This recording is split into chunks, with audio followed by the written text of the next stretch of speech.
Obviously, social media is very current. It's a very popular thing, and as a result, people in policing have, made this assumption that it's just something that we should be doing. It's something that if we don't do, the community and people are going to move on without us.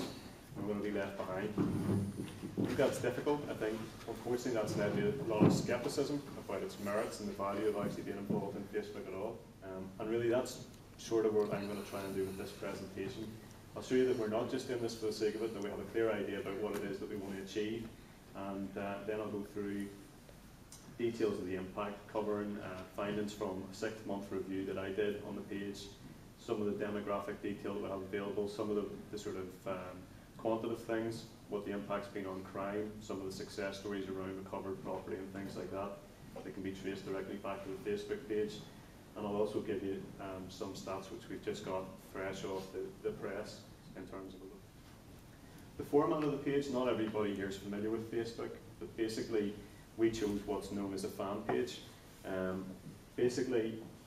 way that works is it's slightly different to some other Facebook pages which you might be familiar with. If you have your own Facebook page, it's likely to be a profile page, and there are also group pages.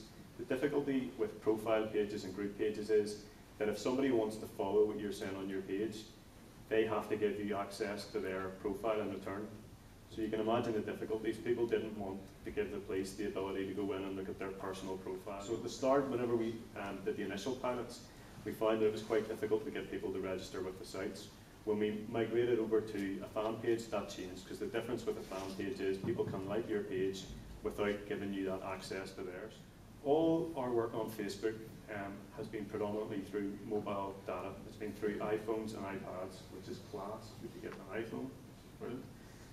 But at the same time, there was a very deliberate reason for doing that, because as soon as you say you're going to do Facebook, the first thing the community say is, class, we've now got a police officer sitting behind a computer instead of out in the street, which is where we want to see you.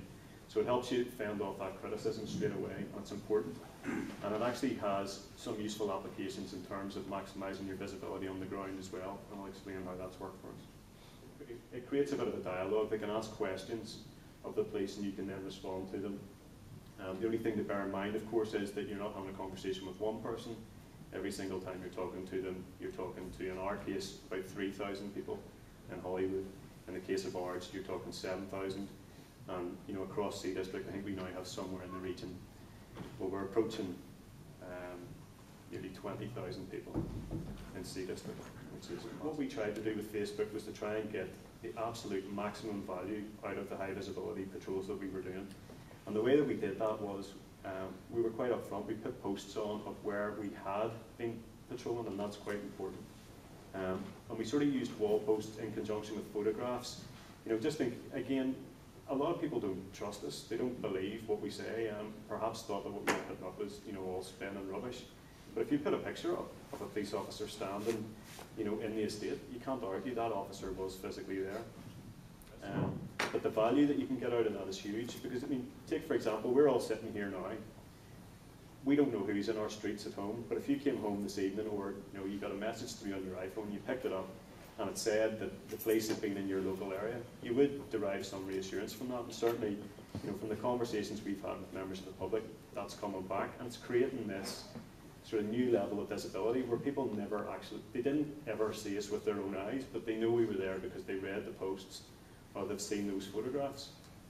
So again, in terms of confidence and reassurance that the police are actually out there doing the job, it's added a new dimension to that. Since the 24th of February last year, we're now hitting just under 3,000 people. Now for Hollywood, that equates to something like 20% of the town's total population, and it could be as many as 60% of the town's homes. And that is absolutely huge in terms of your ability to reach people. Again, we're not alone in our success. ARDS, who operate at an area level, like a step up from us, they've had some great success too. They now have over 7,000 people registered to their page. That equates to 9% of all the people living on the ARDS Peninsula, and about 28% of its homes, which is huge again, absolutely massive tool in terms of communicating with the local community. So in that respect, you could argue, we could quite clearly say, Facebook has been successful. People have voted with their feet in terms of coming on board with it. And both the pages, both the Hollywood and the ARDS one, are continuing to grow at a rate of about 180 to 200 fans a month. Now, to put that into perspective for you and let you know where we are compared to the rest of the UK, at a recent policing conference in England, an example was being given of a corporate Facebook page. This was one that just covered an entire police service. And there was a guy from the communications team who was telling us that he had taken out paid Facebook advertising where they target, key demographics. They can actually go to people that live in a specific area and ask them, to come involved with your page. And with that paid marketing, they were growing their page by somewhere in the region of 10 to 18 people a month. So it was the guy was shattered when he found out that this tiny little town in Northern Ireland was growing by 200 people a month without, spending a penny. All of this has been completely free. Again, when you get down to the demographics, it's really quite interesting. It's equally appealing to male and female. 49% of the page is made up from both those groups. The remaining 2% is businesses. The single biggest group using our Facebook page, and this will be of interest to Mr. Murdy, who looks after Get Home Safe, but the single biggest group are 18 to 24-year-old males. Why is that group so important? Well, they're both statistically more likely to be the victims of violent crime and statistically more likely to be the offenders. So it's a key group that you can engage and provide key messages to, like your Get Home Safe messages, to try and encourage them to behave themselves. Equally, the next two biggest groups, at sort of 12 and 13%, memory serves me right, are women basically spanning the age groups of 18 to 35. And again, you think about some of the local policing priorities for us around domestic violence and sexual offences.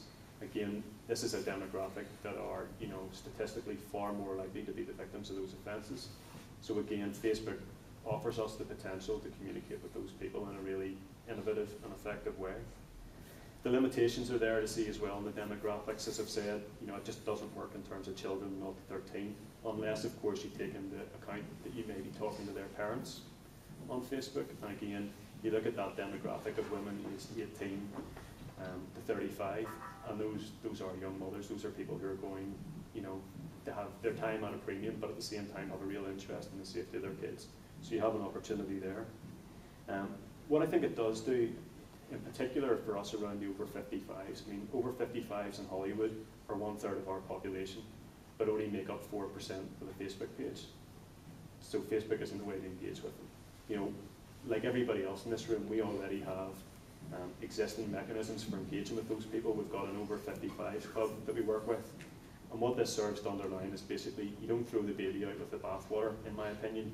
You probably continue to do what you've been doing in the past. Maybe look at ways of enhancing the participation in it.